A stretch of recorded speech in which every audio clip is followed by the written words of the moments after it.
గౌరవించడం మన సాంప్రదాయం. వారికి కేటాయించిన సీట్లలో వారినే కూర్చొనిద్దాం. ఇగో గిట్లా ప్రతి ఆర్టీసీ బస్సులో రాసి ఉంటుంది. అవునా కాదా?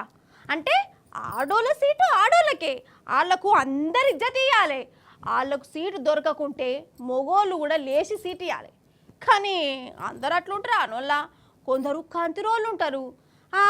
సీట్ ఎందుకు ఇవ్వాలి, నేనేమన్నా పుక్కడికి ఎక్కినా, నేను సీట్ల దస్తేసిన, ఇది నాది, నాకు కూడా కాళ్ళు గుంజుతాయి అని సోది రామాయణ పెడతారు.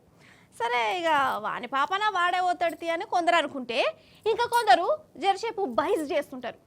సరే బస్సులలో సీట్ల కొట్లాట గట్లుంచితే ఒకడు దివానగాడోళ్ళ ఆడోళ్ళను షిడాయించిండట, బనాయించిండట.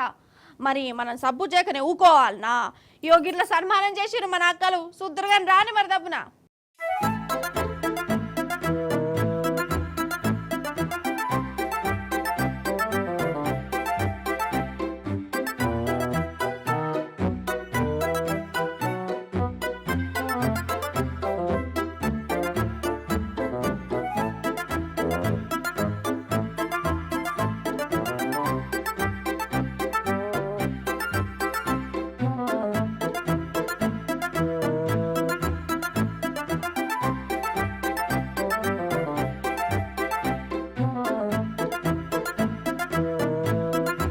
గోత అనుకుంటారు కదా, ఈయన కాలు ఇరిగిపోను, ఈడు కూడా దన్ననే దంతుండు అని కాలు ఎట్లా వచ్చినాయో ఆడోళ్ళను కొట్టేదందుకు.